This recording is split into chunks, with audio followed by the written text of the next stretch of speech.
지금 이낙연이 지금 자꾸 이재명 대표 공격하잖아요. 손학규까지 나와가지고 같이 공격합니다. 손학규하고 이낙연 아주 친하다고 그러네요, 보니까. 얘네들이 지금 주장하는 취지는 뭐냐면은 자기들 지분권 챙겨달라는 거예요. 지금 선거구제 관련된 건데 병립형으로 가게 된다면은 자기네들 지분이 아예 없어지는 거죠. 민주당과 국힘당만 있는 거예요. 두 개 당만. 그 가운데 자신들이 설 자리가 없다는 얘기죠. 뭐 탈당하지 않을 거면 그런 얘기가 필요 없는 거잖아요, 사실은.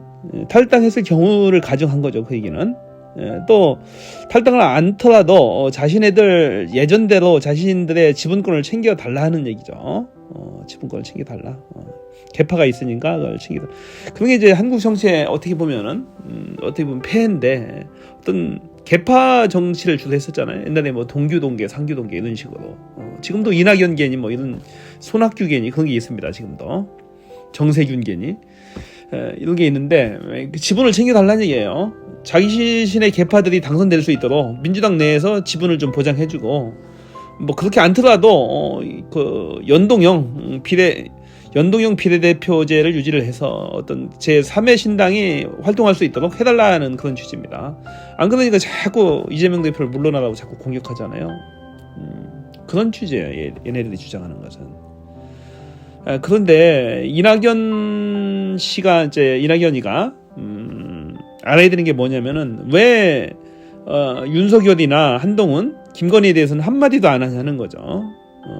이낙연 씨뿐만이 아니에요. 임종석 전 뭐 청와대 비서실장이라든지, 그다음에 또 이제 노영민 비서실장, 그다음에 뭐 윤영찬 의원, 윤건영 의원 이런 의원들 다 마찬가지예요. 문재인 정부 시절에 청와대에서 근무했던 그런 가신 그룹들, 그 다음에 문재인 전 대통령의 사랑을 받았던 이낙연 전 총리, 당대표까지 했잖아요. 이런 분이 왜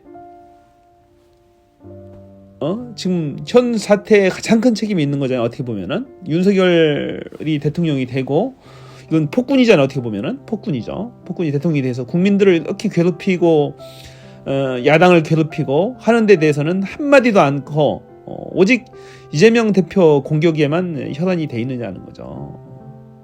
정말로 문제 아닌가 이건? 왜 윤석열의 실정에 대해서, 김건희의 이런 미스에 대해서 큰 뭐 뇌물수수 행위? 어떻게 보면 뇌물이잖아요. 명품을 받은 거니까. 대통령 직무와 관련 안 됐다라고 볼 수도 없는 거잖아요. 이런 행위들에 대해서 한마디 말도 않고 이재명 대표만 오직 공격하냐는 거죠. 윤석열 대통령 당선에 1등 공신까지는 아니어도 2등, 3등 공신은 되잖아요. 이낙연이. 자신의 개파들이 이재명 본인이 경선에 졌으면 깨끗하게 승복하고 민주당 내에서 이재명 후보의 당선을 위해서 애써야 되는데 윤석열 후보의 당선을 위해서 그쪽 개파들이 다 가서 활동을 했단 말이에요. 윤석열 선거운동을 해주는 거예요. 어떻게 보면은 지금 징계를 해야 되는 거죠. 이 양반들은 지금 이낙연 개라든지 자식 개파라든지 그런 당직자들, 그 당시에 지지자들 아직도 징계하지 않고 그대로 남아 있는 거예요. 결정적인 징계 사유 아닌가요? 그래서 오죽하면 민주당 지지자들이 뭐 이낙연을 출당하라라고 하는 데 대해서 몇만 명이 3만 명, 5만 명 되는 것 같은데 지지 서명을 하냐고요. 온라인에서 지금 펼쳐지고 있잖아요. 그러니까 이낙연 씨도 할 말이 없는 거예요. 이건 말이 안 되는 거죠. 말이 안 되는 거예요. 이런 걸 안 해야 됩니다. 그리고 이제 이낙연 씨가 전라도 쪽에서도 어떤 뭐 영향력도 없다고 하네 보니까. 영향력도 없고 별로 지지하는 사람들도 없고. 말은 이제 그럴듯하게 해요. 말도 잘 하고 언론인 출신이 동아일보인가요? 언론인 출신이다 보니까 말도 그럴듯하게 하고 기자들하고도 이제 신분도 있고 그럴듯하게 하고 하는데 어떤 실행력 같은 건 없는 것 같아요. 보니까 실행력이 없고 또 어떤 혁신 이미지와 전혀 맞지는 않은 것 같아요. 이미 그 자신이 기득권이 돼 있는 거죠.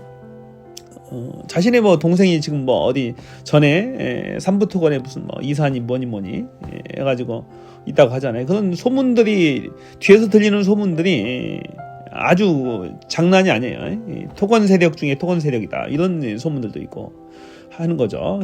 그래서 그런지 몰라도 이 본인 스스로가 이미 기득권 세력이 다 돼 있는 것 같아요. 그래서 전혀 민주당의 이미지와 맞지 않다. 어떤 혁신이라든지 진보의 이미지와 맞지 않다는 거죠. 그래서 얘네들 반성 많이 해야 돼요. 반성 많이 해야 되고 진정으로 민주당의 발전을 원하고 진보 세력이 대한민국을 리드해 가기를 원한다면은, 대한민국이 발전해 나가기를 원한다면은 이낙연 씨 같은 분은 사실 정계 은퇴를 해야 되는 거죠. 민주당도 탈당해야 되는 거고, 어떤 역할이 없잖아요. 뭐 의지가 없잖아요. 뭐 해보겠다는 건 본인이 대통령 한번 해보겠다는 그 의지밖에 더 없잖아요. 지금 한번 더 해보겠다는 거지. 예. 이재명만 없으면 내가 어떻게 뭐 대통령 한번 해볼 수 있을 텐데, 이낙연만, 아니 그 이재명 대표만 구속되거나 지금 검찰이 막 공격하잖아요. 구속돼서 깜빵에 가버리면 내가 어떻게, 민주당 내에서 자기 대권 후보가 없으니까 내가 어떻게 해보겠다라고 하는 건데, 그건 오산이죠. 지금 국민들이 얼마나 똑똑한데요. 누가 지혜롭고 누가 대한민국을 이끌어 가야 되는지 정확하게 알죠. 이낙연 씨로는 안 된다는 것을 이미 다 아는 거죠. 저 정도의 이미 구태 인물로 치부해버리는 거죠. 치부해버리는. 저 또한 뭐 이렇게 예전에는 이제 반감이 없었는데 요즘에 하는 행태나 짓거리 보면은 더 이렇게 반감이 막 들더라고요. 들어요. 그래서 나머지 뭐 그 의원들도 마찬가지예요. 윤영찬 의원하고도 뭐 친하잖아요. 보면은 이낙연하고 같은 계파니까. 또 이상민 의원도 탈당했고 나머지 또 의원들 마찬가지죠. 우리 그 이원욱 의원이라든지 서른 의원 뭐 이런 분들도 마찬가지예요. 이재명 저기를 공격하라고요.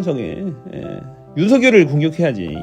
윤석열하고 건의하는, 또 한동훈 하는 행태, 이거 할 말 많잖아요. 왜 한마디 말도 않고 왜 내부 총질만 해대냐는 거죠. 지금 거기하고 싸우기도 벅찬데 그럼 말이 안 되는 거죠. 그래서 걔네들이 안 해야 되는 게 있다는 거죠.